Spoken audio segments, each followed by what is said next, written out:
Sister குஷி குஷியா இருக்கிறீங்களா? ஓம் சாந்தி brother. குஷி குஷியா இருக்கிறோம். ம். ஓம் சாந்தி சிஸ்டர் குஷி குஷியா இருக்கிறீங்களா? ஓம் சாந்தி பிரதர். குஷி குஷியா இருக்கிறோம். ஸோ இன்னைக்கு வந்து நம்ம 20/12/2029 அவைக்கு மரலி பார்க்குறோம். இதில் வந்து இதுவரைக்கும் பாபா என்ன சொன்னார் அப்படின்னா, என்னென்ன சொன்னார் சிஸ்டர்? அது தெளிவான நினைவு மூலம் திட்டங்களின் வெற்றி. அதுல வந்து 5 விஷயத்த பார்க்கணும்னு சொன்னாரு. அந்த ஒற்றுமை, தூய்மை, மென்மை, இனிமை, அப்புறம் எண்ணம் சொல் செயல்ல மகான் தன்மை. இந்த 5 விஷயத்தையும் கவனிக்கணும். ஒவ்வொரு அடியிலும் தென்பட வேண்டும் அப்படிங்கறதே உறுதிமொழியா எடுக்க சொன்னாரு. அதுக்கப்புறம் நீங்க வந்து சம்பூர்ண சம்ஸ்காரங்களால தந்தையை பிரதட்சணம் பண்ண முடியும் அப்படின்னு சொன்னாரு.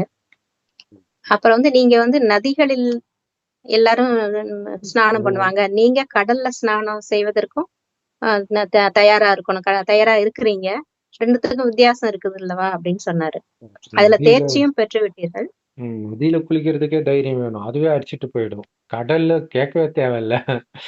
சோ பயங்கர தைரியசாலிகள் நீங்க தான்றாரு. அடுத்தது வந்து எல்லாருடைய கண்ணும் உங்க மேல இருக்குது, ஜாக்கிரதையா இருங்கன்றார். பட்டியில இருந்து வந்தப்புறம் இவங்க அப்படின்னா மாறிட்டாங்கன்னு பாப்பாங்க. சோ அது கவனம் இருக்கணும்ன்றார். அப்புறம் சிஸ்டர், அப்புறம் தைரியசாலியாவும் இருக்கீங்க, புத்திசாலி குழந்தைகளின் குழுவாகவும் இருக்கீங்க அப்படின்னு சொல்றாரு. அப்புறம் இந்த ஒரு விஷயம் மட்டும் மீதம் உள்ளது அப்படின்னு சொல்லியிருந்தாரு. நேத்து இதுல பாத்திருந்தோம். அந்த ஒரு விஷயத்தை பொறுத்தே மதிப்பெண்களை பெறுவீர்கள் அப்படின்னு சொல்லிட்டாரு. அந்த ஒரு விஷயம் தான் இப்போ பாக்கணும். அப்புறம் இன்னொரு முக்கியமான விஷயம் வந்து உங்க சக்தி ஸ்வரூபத்தின் மூலம் பாபா வெளிப்படுத்தணும், சம்பூர்ண ஸ்வரூபத்தின் மூலம் பாபா வெளிப்படுத்தணும். தேவையில வெற்றியே வந்து அன்புலதான் இருக்குது, அத ஒண்ணு சொன்னாரு. தூய்மையான நினைவு இருக்கணும். அடுத்தது வந்து முக்கியமானது குழந்தைங்க கிட்ட கத்துக்கோங்க எப்படி பேசணும்ட்டு. அது ஒரு ரொம்ப முக்கியமான பாயிண்ட். குழந்தைங்க சொல்றத யாராலையாவது தட்ட முடியுதா? அப்ப அந்த மாதிரி நீங்களும் பேசுனீங்கன்னா அது நடக்கும்ன்ற. இதுதான் ரொம்ப முக்கியமான விஷயம். தெளிவான நினைவும் அன்பும் ரெண்டும் இருக்கணும். குழந்தைங்க மாதிரி இன்னசென்ட்டாவும் இருக்கணும். அப்புறம் உடனடி தானம் கோடி புண்ணியம்னுவாங்க. ஸோ அதனால உங்களுக்கு முன்னாடி யாருமே தைரியசாலி கிடையாதுன்றார். எல்லாத்தையும் விட்டுட்டு வந்தீங்க பாருங்க, இதுதான் தைரியசாலி. அதாவது சினிமாலாம் காட்டும், ஏய் உனக்கு தைரியம் இருந்தா ஒண்டிக்கு ஒண்டி வாடான்னுவாங்க. இங்க பாபா எல்லாத்தையும் விட்டுட்டு வா பாப்போன்றார். இதுதான் தைரியம்ன்றார். இந்த செகண்டே டக்குன்னு அதுதான் சூப்பர். சரி, இப்ப மார்க் வந்து ஒரு விஷயத்தை பொறுத்து தான் இருக்குது. அதுல இன்னும் நீங்க பாஸ் ஆக வேண்டியது இருக்குது. அது என்ன அப்படின்னா, எந்த ரூபத்துல எங்க இருந்து வேண்டுமானாலும் உங்களுக்கு கட்டளை கிடைக்கலாம். எந்த இடத்துல இருக்கிறவங்களுக்கு வேண்டுமானாலும் கட்டளை கிடைக்கலாம். சோ அது எந்த நேரம் வேணும்னாலும் கிடைக்கலாம், ஒரு வினாடியில ரெடி ஆகிறதுக்கு. அதனாலதான் இது ஆன்மீக மிலிட்ரின்றார். மிலிட்ரியில சாப்பிட்டுட்டு இருக்கும்போது கூப்பிட்டாலும் போயிடணுமா, அந்த மாதிரி இருக்கணும். சோ நீங்க எல்லாரும் அந்த அளவுக்கு எவரடியா இருக்கிறீங்களா? ஆக்சுவலா ஹாஸ்பிட்டல்ல கூட அது மாதிரி இருக்கும்னு நினைக்கிறேன். இந்த எமர்ஜென்சிக்கெல்லாம் டக்குன்னு கூப்பிட்ட உடனே வரணும்.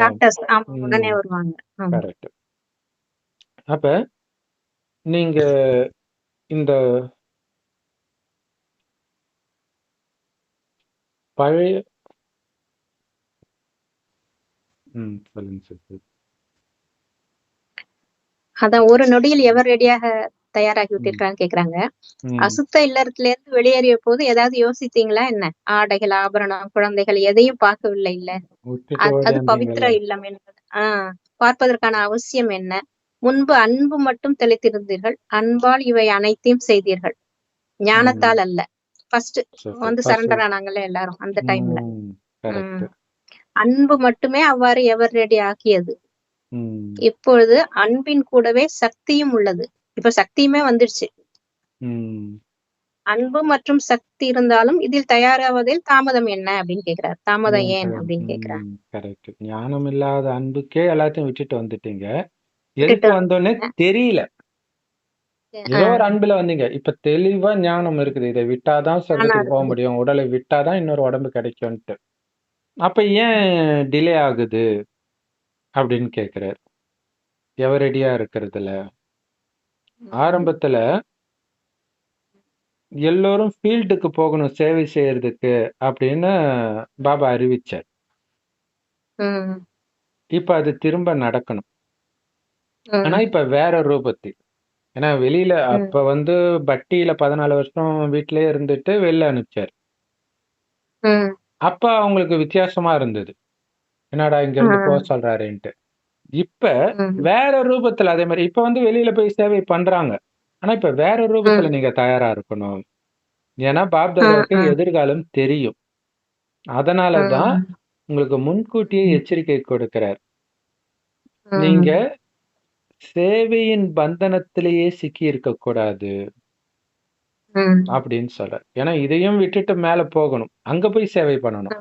இல்லையா? அந்த உம் சேவையில வந்து 24 மணி நேரமும் இருக்கணும். பட் இந்த உம் ஸ்தூல சேவை பந்தனத்துல நீங்க சிக்கிக்கிட்டீங்கன்னா, அங்க கூப்பிடும்போது போவறதுக்கு அதுதான் இது தங்க சங்கிலியில மாட்டிக்கிறீங்கன்றார். உம் ரொம்ப எச்சரிக்கையா வீட்ல இருக்கணும்ன்றார். இருந்து வந்தாச்சு. ஆமா, வீட்ல ம். இருந்து வந்தாச்சு. அந்த இரும்பு சங்கிலில இருந்து வந்தாச்சு. இது ம். தங்க சங்கிலி. கரெக்ட். இந்த சேவையோட பந்தனம். ம். அதனால ம். ம், பந்தனம் இருந்தாலும் ம். பந்தனத்தில் நீங்க தங்கி இருக்கக்கூடாதுன்றார். இல்ல சேவை செய்யறது ஒரு பந்தனம் தான். சேவை செய்யற பொறுப்பு நம்ம தலையில வச்சுட்டாரு கிரீடமா. அந்த கிரீடம் ம். அணிஞ்சு இருக்கணும் தான். ஆனாலும் ம். அதிலிருந்தும் விடுபட்டு சேவை செய்யணும். அப்படி ஒரு ம். ஜாலியா செய்யணும். அதாவது அவரு என்ன நவுத்திட்டு போற மாதிரி தான் உங்களுக்கு ஃபீல் ஆகணும். நீங்க பண்ற எப்படி ம். அர்ஜுனனுக்கு ஜாலியா பின்னாடி உட்கார்ந்துட்டு இருக்காரு. கிருஷ்ணர் தான் ஓட்டுற மாதிரி ரதத்தை ஃபீல் ஆகுது. அந்த மாதிரி ஆமா. இருக்கணும்.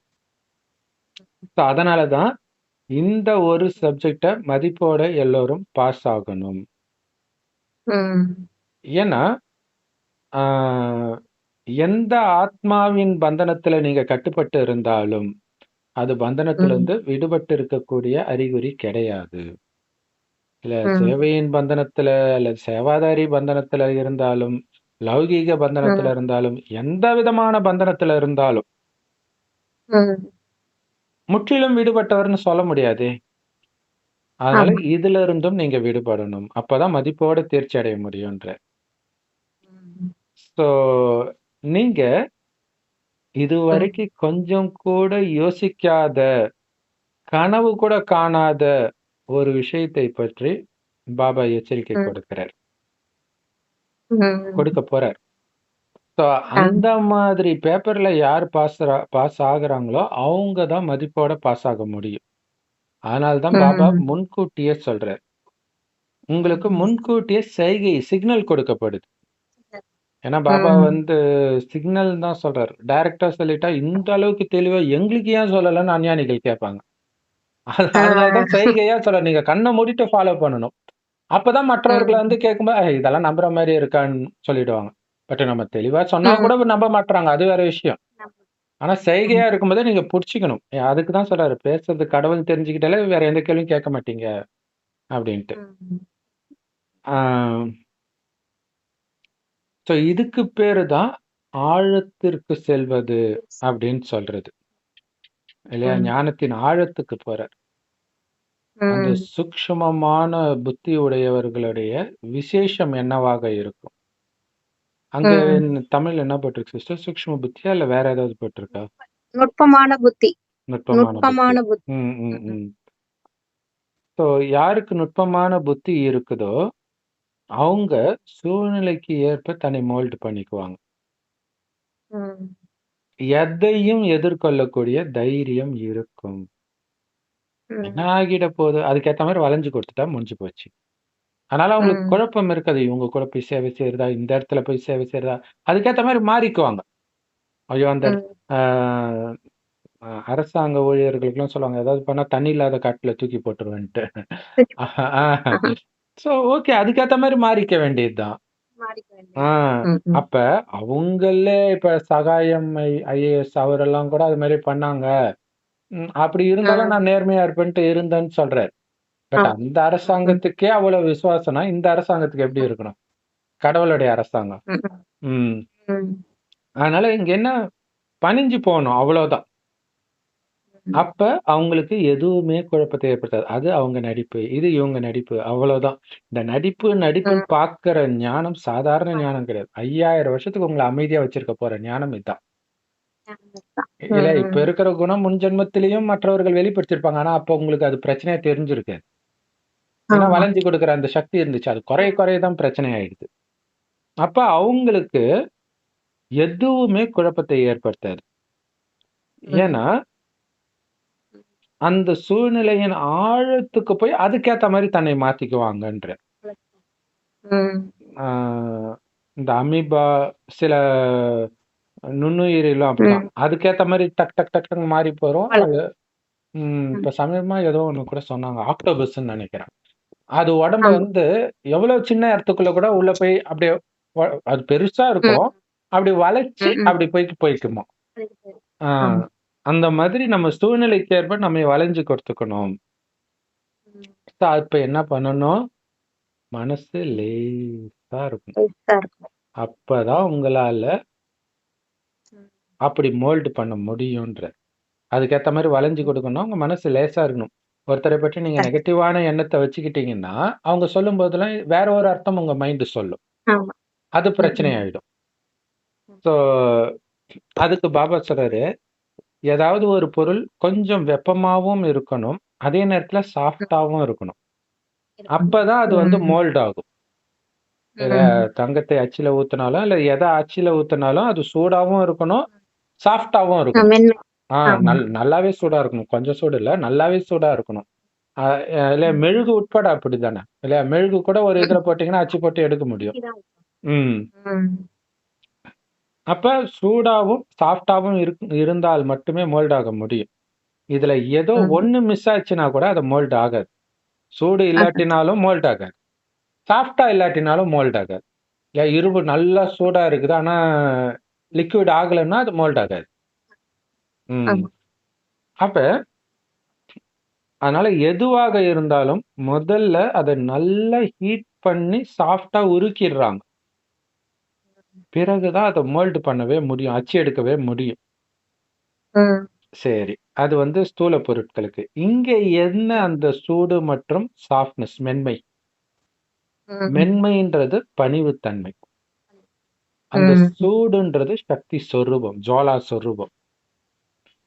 தன்னை மாத்திக்கிறதுல ஜுவாலை சொரூபத்திலையும் அதே நேரத்துல பணிவாகவும் இருக்கிறது. இப்ப பணிவுன்றது அன்பின் சொரூபம். யாருக்கு வந்து ஒவ்வொரு ஆத்மா மீதும் அன்பு இருக்குதோ அவங்களால மட்டும்தான் பணிவா இருக்க முடியும். இல்ல அன்பு இருக்கிறவங்க கிட்ட நம்ம பணிவா இருப்போம். ஆமா. இப்ப பாபா அன்புன்னு சொன்னது, அன்பு கடல்ல மூழ்கினது பாபா கிட்ட மட்டும் இல்ல, ஒவ்வொரு ஆத்மா கிட்டயுமே. அப்படி இருந்தாலே அங்க பணிவு வந்துடும். ஆனா அன்பு இல்லைன்னா உங்களால கருணை நிரம்பியவராகவும் ஆக முடியாது, பணிவானவராகவும் ஆக முடியாது. அவனுக்கு ஏன் நான் அப்படி பண்ணணும் அப்படி தோண ஆரம்பிச்சு.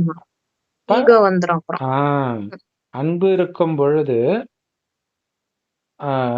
அங்க பணிவு வந்துடும். ஸோ இது வந்து இந்த நாகராஜ் சாது, திருவண்ணாமலை நாகராஜ் சாது வந்து ஒரு வீடியோல பேசுறாரு. ஒரு 25 பெண்கள் வந்து 30 வருடமாக ஒன்னாவே இருப்பாங்களாம். அவங்களுடைய 22 வயசுல இருந்து இப்ப 30 வருஷம்னா 50, 60 வயசு. அது வரைக்கும் ஒன்னாவே டெய்லியும் குழுமுவாங்களாம், ஏதாவது கோயில் போவாங்களாம், இந்தியா ஃபுல்லா சுத்தி வராங்களாம். இது எப்படி சாத்தியம்? கணவன் மனைவியால கூட ஒன்னா இருக்க முடியலையே, இது எப்படி சாத்தியம்?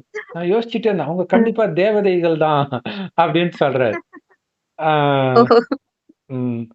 சோ அப்ப ஆனா அது ஊரை சுத்துறதுக்காக அன்பா இருக்கிறது அது எல்லாம் தான் இருப்பாங்க. ஒன்னா வாழும்போதுதான் தெரியும். அப்ப கணவன் மனைவின்னு சொல்லும்போது இயல்பாகவே ஆண் பெண் ஈர்ப்பு இருக்கும்போது ஒண்ணா இருப்பாங்கன்னு நினைக்கிறாங்க. ஆனா அதுவே முடியலன்னும் போது அது எப்படி 30 பெண்கள் ஒண்ணா இருக்கிறாங்கன்னு அவரு கேட்கிறாரு. அந்த அர்த்தத்துல கேட்கிறாரு. ஆமா. ஆ. அதுதான் சிநேகம், அன்பு. ம். So correct. அதுக்கு தான் இந்த அன்பு இருக்கணும். அன்பு இருந்தா தானா பணிவு வரும்ன்றாரு. அன்பு இல்லன்னா பணிவு வராது. ஆ, இங்க பணிவும் இருக்கணும், சக்தி சொரூபமும் இருக்கணும். அன்பு இருந்தா பணிவு வந்துடும். அடுத்தது சக்தி சொரூபம். எந்த ம். அளவுக்கு நீங்க பணிவா இருக்கிறீங்களோ, அதுக்கு ஈக்குவலா எஜமானத்தன்மையும் இருக்கணும். இந்த 2 பேலன்ஸ் இருக்குது. ஏன்னா பாபா சொல்லுவாரு, ரொம்ப இனிமையானவர்களா ஆகிட்டாலும் எறும்பெல்லாம் வந்துடும். அதையும் ஜாக்கிரதையா இருக்க சொல்றாரு. பகுத்தறியவும் சொல்றாரு. அப்ப ம். பணிவும் இருக்கணும், எஜமானன். அதுதான் குழந்தை மற்றும் எஜமானன்வர். எஜமானன். ம். ம். சோ எஜமானத்தன்மையும் இருக்கணும். ம். அப்ப எஜமானத்தன்மை தான் சக்தி சொரூபமாக இருக்கணும். ம். பணிவு ஆ, அதாவது எஜமானராக இருக்கும் பொழுது சக்தி சொரூபமா இருப்பீங்க. பணிவா ம். இருக்கும் பொழுது சேவை ம். செய்யும் குணத்தோட இருப்பீங்க.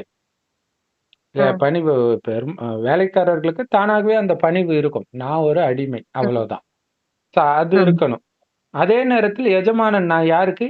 எனக்கு எஜமானன். என் மற்றவர்களுக்கு ம். கிடையாது. அந்த எஜமான தன்மையினால தான் அந்த பணிவே வருது. ம். அப்ப அப்ப சேவையும் இருக்கணும். எஜமான உணர்வும் இருக்கணும். ம். இப்ப இப்ப அந்த எஜமானனுக்கு வேற ஒரு அர்த்தம் சொல்றாரு. ஒண்ணு சுயராஜ்ய அதிகாரி. இன்னொன்னு ம். நீங்க சேவாதாரியா இருக்கணும். அதே நேரத்தில் உலகத்துக்கு எஜமானர் ஆகிட்டு இருக்கிறன்ற போதை இருக்கணும். இது ரொம்ப ரொம்ப ம். முக்கியமான விஷயம். ராமரால, பாண்டவர்களால எப்படி காட்டுக்கு போக முடிஞ்சதுன்றது. ஏன்னா அவங்க போறதே ராஜ்யத்தை பிடிக்கதான். பிடிக்கிறதுக்கு தான். அது அவங்களுக்கு தெரியும். அது அது சொல்லப்படல. டைரக்டா சொல்லப்படல. அதுல ஒரு ஆமா. கதைப்படி ஒரு அர்த்தத்தை சொன்னாலும், இப்படி போயிட்டு ம். வந்தாதான் அவங்க ராஜா ஆக முடியும்ன்றதுதான் அர்த்தம். அப்ப பாத்தீங்கன்னா, ம். பக்கத்திலே துரியோதனனும் கூடாரம் போட்டு இருப்பான். பாண்டவர்களுக்கு பக்கத்துல. ம். இப்ப அவனால தாங்க முடியாம ம். வந்துடுறான். அங்க போய் காமத்தை ம். விட முடியாம ஒருத்தங்கிட்ட மாட்டிக்கிறான். அதுக்கப்புறம் ராஜ்யத்துக்கு வந்துடுறான். அப்ப உண்மையிலே அந்த சொர்க்கத்தின் ராஜ்யத்திற்கு இவங்க தான் தகுதியானவர்களா இருக்கிறாங்க. தகுதியானவங்க. ம். அதே மாதிரியே ராமர் சீதையும். ம். அப்ப நான் இங்க பொறுத்துக் கொள்வது எல்லாம் உலக எஜமானன் ஆகிறதுக்காக. அந்த போதை அங்க பணிவும் இருக்கணும். ம். இந்த பணிவுக்கு பின்னாடி அந்த போதையும் இருக்கணும்ன்ற. நான் ஏன் தாங்கிக்கணும்ன்ற ஒரு எண்ணம் வந்துடக்கூடாது. அதுக்குதான் ம். நீங்க எஜமானர் ஆ. ஆகிறதுக்கு தாங்கிக்கிறீங்க. அந்த வாமன அதுவும் அவதாரத்துல ம் கிருஷ்ணர் வந்து ஒரு குட்டி அந்த பிராமணனா எஜமானன். ஆமா. ம் ஆமா. குட்டி கரெக்ட். பிராமணனா போய் எனக்கு ஒரு 3 அடி நிலம் கொடுங்கன்னு பொறுமையா கேட்பாரு. ஏன்னா அவருக்கு தெரியும் எஜமானன் ஆக போறேன்ட்டு. அதுலதான் அந்த பணிவு வருது. ம். செம சூப்பரான பாயிண்ட். அப்ப அப்ப என்ன ஆகுது? அங்க பணிவுன்ற மென்மை இருக்குது. அதே நேரத்துல சக்தி சொரூபம்ன்ற வெப்பமும் இருக்குது. இல்லையா? ம். நாராயணன் நாராயணன்ற அந்த போதையும் இருக்குது. அந்த அந்த ஒரு அததான் அந்த ஹீட்ன்னு சொல்றாரு. நெறைய சொல்லுவாங்க. அந்த ம். வயித்துல நெருப்பு எரியுதுன்ட்டு இங்கிலீஷ்ல அது சொல்லுவாங்க. பெல்லி ஆன் தி ஃபயர் அப்படின்னுவாங்க. அந்த விடாப்பிடியா அதே எண்ணம் சாதிக்கணுன்ற எண்ணம் ம். இருக்கிறதுக்கு சொல்லுவாங்க. ஸோ அந்த மாரி எப்ப இந்த மென்மையும் சூடும் இருக்குதோ, அப்ப ஒவ்வொரு விஷயத்திலும் உங்களால பணிந்து போக முடியும். இது ரொம்ப ரொம்ப ரொம்ப ரொம்ப முக்கியமான விஷயம். செம சூப்பரான விஷயம். ஏன்னா சமீபமா ஒரு சகோதரி வந்து கால் பண்ணாங்க. அவங்க பையன் வந்து 2 மாசத்துல இறந்துட்டான். 2 மாசத்துக்கு முன்னாடின்ட்டு. அவங்களே பெரிய பணக்காரங்க ம். தான். அதுக்கேத்த மாரி ஒரு ம். பொண்ண கல்யாணம் பண்ணி குடுத்துருக்காங்க. அந்த பொண்ணும் ரொம்ப பணக்கார பொண்ணு. அவங்களுக்கு நெறைய கடை இருக்குது போல இருக்கு. அந்த கடைய இவன பாத்துக்க சொல்லணும் அப்டின்ட்டு அவன் எய்ம் பண்ணி வச்சிருக்கான். எல்லார் முன்னாடியும் கொஞ்சம் என்ன வேலை தெரியுதுன்றத இவர் ரொம்ப சென்சிட்டிவா இருந்திருக்காரு போல இருக்கு. 3 வருஷம் பொறுத்து பொறுத்து பார்த்து இருந்திருக்காரு. வேலைக்கு ஆவாது. நீ வா சென்னைக்கு வா. அது வேற ஏதோ ஒரு ஊரு. அங்கருந்து சென்னைக்கு வா. சென்னை தான் இவங்க ஊரு. இவங்களுக்கே கடையெல்லாம் இருக்குது. அத விட்டுட்டு ம். போனதுக்கு அந்த பொண்ணு வரவே மாட்டேன். ஏன்னா நான் அங்க போயிட்டேன்னா அப்பா சொத்து குடுக்க மாட்டேன்ட்டாரு. அப்ப சொத்துக்காக எவ்வளவு பணிஞ்சு ம். போகவும் தயாரா இருக்கிறாங்க. அதே மாதிரி இன்னொரு அந்த பொண்ணுக்கு ஒரு தங்கச்சி இருக்குது, தங்கச்சியோ அக்காவோ. அவருடைய புருஷன் பணிஞ்சு போறாரு. ஏன் பணிஞ்சு போறாருன்னா, அவருக்கு உண்மையிலே சொத்து கிடையாது. அவருக்குன்னு கிடையாது. அது அது ஆ, வேணும். அப்பா அம்மாவும் கிடையாது. அதனால அவருக்கு பிரச்சனை கிடையாது. அப்ப சொத்து இருக்கிறது வந்து ஒரு அகங்காரத்தை தூண்டுது பாருங்க. எதுவுமே இல்லன்னா, இப்ப ஏழை குடும்பத்திலே பொறந்திருந்தா தானாவே பணிவு வந்திருக்கும். அவரு பணக்கார குடும்பத்துல இருக்கிறதுனால சொல்றது அவருக்கு டென்ஷன் ஆகுது. என்ன பார்த்து பிசினஸ் கத்துக்க முடியாதுன்னு தெரியுது. எங்க தாத்தா காலத்துல இருந்து பெரிய ஆட்கள் தெரியுமா நாங்க? சென்னையிலே எவ்வளவு பெரிய கடைலாம் இருக்கு தெரியுமா எங்களுக்குன்ட்டு அது அது அவரால தாங்க முடியல. மனைவி வந்து அதெல்லாம் உன் கூட வரவே முடியாது அப்படின்னு சொல்லிட்டு, சரி நான் போறேன்ட்டு குழந்தைக்கெல்லாம் போய் குழந்தைய அழைச்சுட்டு இவர் வந்திருக்கிறாரு. அந்த பொண்ணு தான் சரி போயிட்டு வாங்கன்னு அனுப்பிச்சு முத்தெல்லாம் கொடுத்து அனுப்புது குழந்தைக்கு. உடனே போலீஸ் ஸ்டேஷன்ல போய் என் குழந்தைய கடத்திட்டு போயிட்டான்னு போட்டாங்க. கேஸ் கொடுத்துட்டாங்க. சோ இந்த டிப்ரெஷன்லயே அவரு வந்து என்ன பண்றது, குழந்தைய புடுங்கிட்டு போயிடுவாங்களோன்ற ஒரு பயத்திலேயே மஞ்சக்காமல வந்து இறந்து போயிட்டாரு. எப்படி இருக்கு பாருங்க. ஏன்னா இங்க இருக்கிறது அழியக்கூடிய சொத்து. இதுக்கே பணிஞ்சு போறாங்க. இப்ப அந்த சகோதரி வந்து வளருவாங்களா, அது வரைக்கும் உயிரோட இருப்பாங்களா, எதுவுமே கேரண்டி கிடையாது. ஆனா அதுக்கே பணிஞ்சு போக தயாரா இருக்காங்க. இன்னொன்னு அது அவங்க அப்பான்றதுனால பணியிறது பெரிய விஷயமா தெரியாது. இல்லையா? அப்ப ஆனா இவரு வேற ஒரு வீட்ல இருந்து போறாருல்ல. ஏன்னா வழக்கமா ஆண் வந்து பெண் வீட்ல போய் இருக்க மாட்டாங்க. அதுவே ஒரு கௌரவ குறைச்சல். அதையும் மீறி அவர் போயிருக்கிறாரு. போய் இது பண்ண உடனே டெஸ்ட் பேப்பர்ல வந்துட்டு இருக்கிறாரு. அப்ப இங்க உலக ராஜ்யம் கிடைச்சே தீரும். ஏன்னா அது கூட அவங்க அப்பா உண்மையிலே எழுதி வைப்பாருன்னு தெரியாது. ஏன்னா எழுதி வச்சுட்டா கேட்காம போயிட்டாங்கன்னா நம்ம சொல்றத அப்படி நினைப்பாங்கல்ல நிறைய பேர். நிறைய இடங்கள்ல அந்த சொத்துக்காகவே வந்து அமைதியா போய்கிட்டே இருப்பாங்க. கொடுமையா இருக்கும். அவரும் எழுதியும் கொடுக்க மாட்டாரு. இப்படியே இருந்தா எழுதி கொடுப்பாங்கன்ட்டு அந்த நேரம் திடீர்னு கொடுக்கலன்னா அப்ப மென்டல் ஆயிடுறாங்க. அதுதான் பாபா சொல்ற, இந்த உலக சொத்தை விட்டுரு, நான் உனக்கு கொடுக்கறேன் அப்படின்னு சொல்றாரு. அதே நேரத்துல அன்பும் இருக்கணும், அதுவும் இருக்கு இல்லையா? நான் எஜமானன் ஆக போறேன்றது ஒண்ணு. அதே நேரத்துல ஒவ்வொரு ஆத்மா மேல அன்பு இருக்கணும். ஏன்னா நேர்ல அவங்க எப்படி நடந்தாலும் நம்ம ஜடச்சிலை முன்னாடி போய் தான் அழுகுறாங்க. தெரியல அவங்களுக்கு நம்ம உயிரோட்டமா வேற ரூபத்துல இருக்கிறோம்னு தெரியல அவங்களுக்கு. அந்த அன்பு இருக்கணும். நேரடியா நான் இருக்கிறேனே ஆனா உனக்கு தெரியலையே அப்படின்ற அந்த அன்பு இருக்கணும். அங்க வந்து மலர் அர்ச்சனை, இங்க கல்லால அர்ச்சனை பண்ணுவாங்க. அது அப்பயும் அந்த அன்பு இருக்கணும். அந்த ஒரு கதை வரும் இல்லையா, பரசுராமன் அவங்க அம்மா கழுத்தை வெட்டிட்டு போகும்போது தடிக்கு விழும்போது பார்த்து போ. அந்த அன்பு நமக்கு ஒவ்வொரு ஆத்மா கிட்டையும் இருக்கணும், அந்த தாய் அன்பு. ஏன்னா பாபா சொல்றாரு ரெண்டுமே இருக்கணும், அந்த மென்மைத்தன்மை, அந்த ஒரு வெப்பம், நான் உலகத்தின் எஜமானர், அந்த போதை இருக்கும் பொழுது மட்டும்தான் உங்களால வந்து ஒவ்வொரு விஷயத்திலும் உங்களை மோல்டு பண்ணிக்க முடியும், வளைஞ்சு கொடுக்க முடியும். சோ அதனால ஒவ்வொருத்தரும் செக் பண்ணணும், உங்களுடைய புத்தி அந்த வெப்பத்திலும் இந்த மென்மையிலும் சமமாக இருக்குதா அப்படின்னு. இல்லையா, வெப்பம்னா சூரியன் சொல்லுவோம், மென்மைனா நிலாவை சொல்லுவோம். ரெண்டுமே சமமா இருக்கணும்ன்ற. இதோடைய குளிர்ச்சியும் இருக்கணும், அதோடைய வெப்பமும் இருக்கணும்ன்ற. அது சினிமா பாட்டு கூட வரும் இல்லையா, சுடாத சூரியன், அப்படி இருக்கணும். அடுத்தது, ஆனா ரொம்ப பணிவு இருந்தாலும் சில நேரங்களில் பாதிப்பை உண்டாக்கிடும். அதே மாதிரி சில நேரங்களில் ரொம்ப எஜமானத்தன்மையில இருந்தாலும் அதுவும் பாதிப்பை உண்டாக்கிடும். அதனாலதான் ரெண்டுத்துக்கும் சமநிலை இருக்கணும்ன்ற. ரெண்டுத்துலயும் எந்த அளவுக்கு பேலன்ஸ் இருக்குதோ அந்த அளவுக்கு மகான் தன்மை இருக்கும். சோ அதனால எந்த விஷயத்துல நீங்க மதிப்போட பாஸ் ஆகணும்னு புரிஞ்சுக்கிட்டீங்களா? ஏன்னா இது ஒண்ணு இருக்குது. ஏன்னா சென்டர்ல சொல்றதெல்லாம் பாபா சொல்றது, அங்க பணிவு தன்மையை காட்டிடுவாங்க. அது பாபா சொல்றதுக்கு நேர் எதிரா இருக்கும், ஆனாலும் அங்க பணிவை காட்டும் போது மாட்டிக்குவாங்க. அதனாலதான் ரொம்ப போனீங்கனாலும் மாட்டிக்குவீங்கன்ற. பாபா சொல்றதோட ஒத்து போற வரைக்கும் ஓகே சொல்லணும். உடனே அதுக்கப்புறம் இல்ல இது பாபா ஸ்ரீமத் கிடையாதுன்னு டக்குன்னு வெளில வர கத்துக்கணும். இல்லன்னா மாட்டிக்குவாங்க. சொல்லி சில பேர் அதை இல்லாததெல்லாம் வேற சொல்லிக்கிறாங்க. கரெக்ட், சேவை செய்யறது ஸ்ரீமத் கிடையாது, இந்த மாதிரி எல்லாம் சொல்லி விட்டுறாங்க. அடுத்தது, அதுக்கு தான் 2ம் பேலன்ஸா இருக்கணும். எங்க எஜமானத்தன்மை காட்டணுமோ, அங்க எஜமானத்தன்மையும் இருக்கணும். எங்க பணிவு இருக்கணுமோ, அங்க பணிவும் இருக்கணும்ன்ற.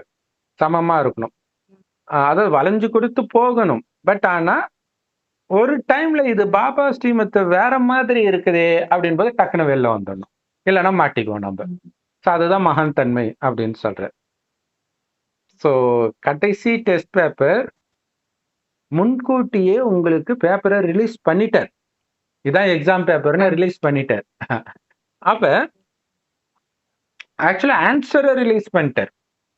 என்னாலும் பணிவா இருக்கிறேன்னா, அந்த போதையில இருக்கிறேன்னா, நாராயணாகரன்ற போதையில இருக்கிறேன்னா, இதுதான் ஆன்சர். எந்த டெஸ்ட் பேப்பர் வந்தாலும் இதுதான் ஆன்சர். அப்ப சோ அந்த போதையில இருந்துட்டு பணிவு இல்லாமலும் இருந்துடக்கூடாது. நான் நாராயணன்டா அப்படின்னு பணிவு இல்லாமலும் இருந்துடக்கூடாது. அதுவும் இருக்குது. அதனால நீங்க ஒவ்வொரு நொடியிலும் பந்தனத்துல இருந்து விடுபட்டு இருக்கணும். எப்ப நீங்க மாட்டுவீங்கன்னே தெரியாது. வலை எப்ப போய் சிக்குதுன்னே தெரியாது இல்லையா? ஒவ்வொரு இதுலயும் நான் விடுபட்டு இருக்கிறேன்னு செக் பண்ணுங்க. சேவையின் விஷயத்துல கூட நீங்க பந்தனத்துல சிக்கிக்க கூடாது, விடுபட்டு இருக்கணும்ன்ற. சேவையின் பந்தனத்துல இருந்தும் விடுபட்டு இருக்கணும். பாபா சொன்ன அடுத்த செகண்ட் நீங்க எவரடியா ஃபீல்டுக்கு வந்துடணும்ன்ற. இப்ப பாபா சொல்ற ஃபீல்டு மேல, இதுக்கு முன்னாடி சொன்ன ஃபீல்டு கீழே இல்லையா? அதுக்கே பயந்தாங்க. இதுக்கே தேகாபிமானம் எல்லாம் இருக்கும். மேல வரணும், எல்லாத்தையும் விட்டு கடைசிட்டு வரணுமே. சொன்ன அடுத்த செகண்ட் வந்துட்டோம் பாபான்னு வந்துடணும். சோ சரியான நேரத்துல இந்த ஃபைனல் பேப்பர் உங்களுக்கு கொடுக்கப்படும். எல்லோரும் இந்த பேப்பர் கிராஸ் பண்ணியே ஆகணும் இல்லையா? இந்த பேப்பர்ல நீங்க பாஸ் ஆயிட்டீங்கன்னா மத்ததெல்லாம் ஒரு பெரிய விஷயமே கிடையாதுன்ற.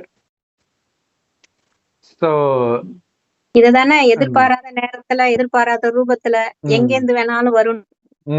எவரடியா இருக்கணும் எல்லாத்துக்கும் அப்படின்னு ஒரு நொடியில ரெடியாகி வரணும். ரெடியாகி இருக்கணும். கரெக்ட். அப்ப விடுபட்டு நான் போயிட்டு இருக்கிறேன். இது ஒரு யாத்திரை. சொர்க்கத்துக்கு போயிட்டு இருக்கிறேன். என்னைக்கு பாபா குழந்தை ஆயிட்டோம் அன்னைக்கே செத்தாச்சு. வெறும் ஆத்மான்னு புரிஞ்சுக்க சொல்றது அதான். இப்ப ஆத்மாவின் பயணம் தானே இது. சொர்க்கத்துக்கு போயிட்டு இருக்குது. அப்ப நடுவுல எதோடவும், அதாவது என் உடம்பே வேண்டான்னு விட்டு கடைச்சிட்டு வந்தேன். அப்புறம் எதுக்கு மத்ததெல்லாம்? வெறும் ஆத்மா எதையுமே அனுபவிக்க முடியாது இல்லையா? சோ அப்படி விலகி இருக்கணும். சோ அதான், இதையே நீங்க பாஸ் பண்ணிட்டீங்கன்னா மத்ததெல்லாம் ஒரு பெரிய விஷயமே கிடையாது. உடலையே விடணும்னு முடிவு பண்ணனுக்கு என்ன பெரிய விஷயம் இல்லையா? அப்ப இந்த பேப்பர்ல நீங்க பாஸ் ஆகுறீங்க அப்படின்னா என்ன அர்த்தம்னா, அவ்யக்த ஸ்திதியை அடைஞ்சிட்டீங்கன்னு அர்த்தம். தேக உணர்வுல இருந்து விலகி போயிட்டீங்கன்னு அர்த்தம். அதாவது தேக உணர்வுக்கு அப்பாற்பட்ட நிலைக்கு போறீங்க அப்படின்னா மற்ற விஷயம்லாம் ஒரு பெரிய விஷயமே கிடையாது. உடம்பே வேணான்னு தூக்கி கடாச்சிட்டு வந்துட்டீங்க, அப்புறம் என்ன உங்களுக்குன்ற. சோ இதன் மூலமாகத்தான் நீங்க எந்த அளவுக்கு அந்த வாழ்க்கைன்ற படகை பிடிச்சிருந்த கயிறெல்லாம் வெட்டி இருக்கிறீங்கன்றத சொல்ல முடியும் இல்ல. எல்லா கயிறும் வெட்டிட்டீங்களா? இல்ல கயிறு பிடிச்சி இழுக்குதா? சூக்ஷ்ம கயிறு இருக்கும். சோ எல்லாத்தையும் விட்டாதான் மேல போக முடியும் இல்லையா? அந்த கேஸ் பலூன் கூட கயிறுல கட்டி வச்சிருப்பாங்க. அதை அறுக்கும் போதுதான் மேல போகும். சோ பறக்கிறதுக்கு ரெடி ஆயிட்டீங்க, பட் கயிறு அறுத்துட்டீங்களா? இல்ல இங்க இருந்துகிட்டே பறக்கணும்னா பறக்க முடியாது. கயிறு அறுத்துட்டா தானாவே ஆத்மா போயிடும் மேல.